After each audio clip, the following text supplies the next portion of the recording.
एक ओंकार सतनाम करता पुरख निर्भव निर्वैर अकाल मूरत आजुनी भंग गुर प्रसाद जप आद सच जुगाद सच है भी सच नानक होसी भी सच।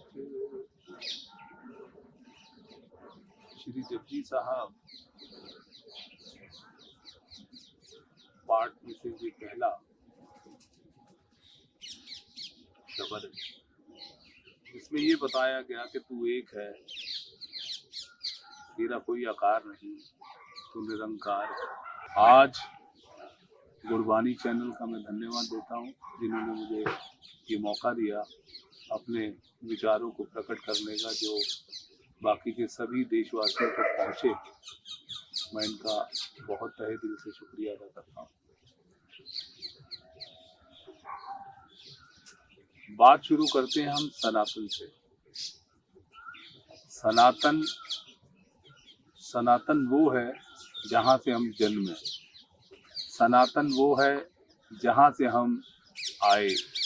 आज जो हिंदुस्तान है ये उस सनातन का ही हिस्सा है, और इसी हिंदुस्तान में ये सनातन की वजह से जो लोग अलग अलग अपने रिलीजियस में बट गए, उस पर हम विचार करते हैं। मेरा सबको यही एक संदेश है कि हमने जो अपनी जिंदगी है, सबने पढ़ाई करके कमाई करके एक व्यवस्थित जिंदगी बना ली है, लेकिन हम ये भूल गए कि व्यवस्थित जिंदगी के पीछे और आगे हमारे बच्चों के लिए और पीछे हमारे माँ बाप का दिया हुआ हमारा सांस्कृतिक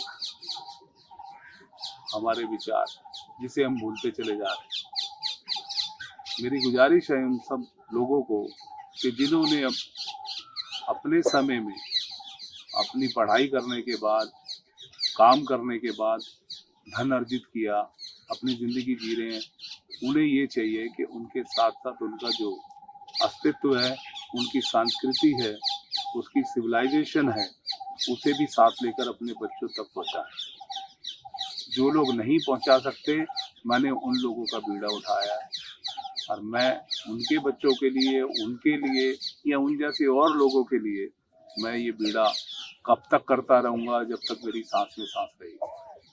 मैं गुरबानी चैनल के माध्यम से आप सभी को मेरा ये विचारों का आदान प्रदान कंटिन्यूस आप सुनते रहेंगे, और मैं देता रहूँगा कि हमारे जीवन में ये सनातन होना क्यों ज़रूरी है।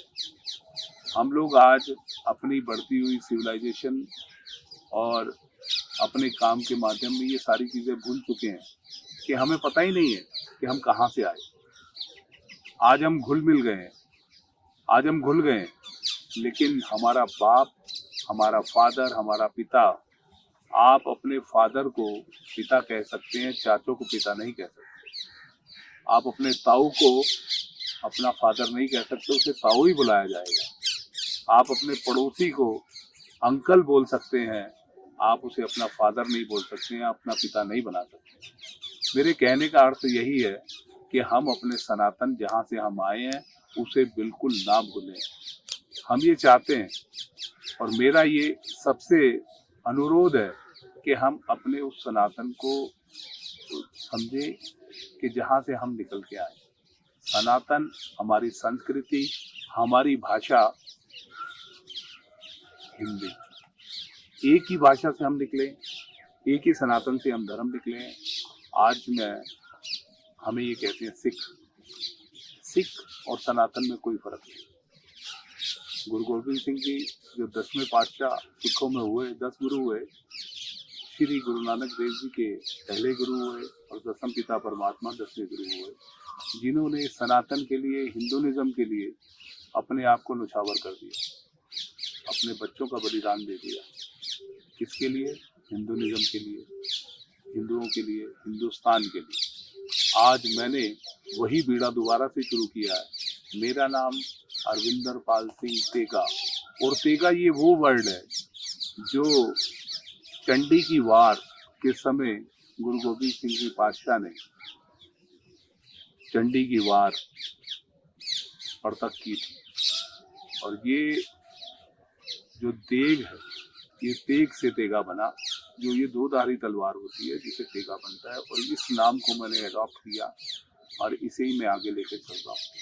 और मेरी सभी देशवासियों से ये गुजारिश है कि आप भी बढ़ चढ़ कर अपने उस सनातन के लिए, अपने धर्म के लिए आगे बढ़कर काम करें। आप अपने बच्चों को जरूर ये बताएं कि हम हिंदुस्तानी हैं, हम सनातनी हैं। आज 57 देश बन चुके, उन 57 देशों में 2-4 देश और जुड़ने को तैयार हैं, जिसमें हो सकता है हमारा हिंदुस्तान भी। मैं ये चाहता हूँ कि जो हमारी संस्कृति है, हम अपनी संस्कृति के मुताबिक आगे चलें, उसे अडॉप्ट करें। चाहे हम किसी भी देश में काम कर रहे हैं, चाहे हमारे बच्चे आज अमेरिका में हैं, कनाडा में हैं, ऑस्ट्रेलिया में हैं, लेकिन हम अपने सनातन को, अपने हिंदुइज्म को ना छोड़ें, हम अपने धर्म को ना छोड़ें। हमारी स्टेटों में एक धर्म बहुत तेजी से बढ़ता चला जा रहा है, जिसे बोलते हैं धर्म परिवर्तन। क्रिश्चियनिटी इतनी बढ़ती चली जा रही है, चाहे आप आंध्रा में चले जाइए, उड़ीसा में चले जाइए, पंजाब में चले जाइए, हरियाणा में भी उसका असर दिखना थोड़ा कम है, लेकिन हरियाणा में भी वो शुरू हो चुका है। मैं उन लोगों से गुजारिश करता हूँ कि सिर्फ और सिर्फ धन के पीछे अपने बाप का नाम, अपने फादर को मत छोड़ो, अपनी पहचान को मत गवाओ। उस पहचान को, जो पहचान हमें सदियों से बहुत मुश्किलों से मिली, आप सिर्फ थोड़े से चंद पैसे के लिए, चंद रुपए के सिक्कों के लिए, चंद मकान के लिए, या शादी नहीं हो रही तो एक लड़की के लिए आप अपने धर्म को परिवर्तन ना करो। हमने एक अभियान शुरू किया है कि अरे इस तरह के जो लोग अपना धर्म परिवर्तन कर रहे हैं, कुछ पैसे के लिए, कुछ चंद सिक्कों के लिए, कुछ एक नौकरी के लिए, आप अपने धर्म का परिवर्तन करो। मैंने तो यहाँ तक देखा कि कुछ हिंदू एक शादी करने के बाद दूसरी शादी करना चाहते हैं, तो उन्होंने अपना धर्म का परिवर्तन कर दिया। वो सुल्तान मलिक से सुल्तान इब्राहिम बन गए, अहमद बन गए, सिर्फ एक औरत के लिए, सिर्फ चंद उन चीजों के लिए जो जिसके लालायित है। मैं उनसे आह्वान करता हूँ कि अपनी लालच के पीछे इस धर्म को, सनातन को ना छोड़ें। सनातन में बहुत कुछ है। आप इस सनातन से जुड़ेंगे, सनातन के बारे में सीखेंगे, तो मालिक आपको वो सभी चीजें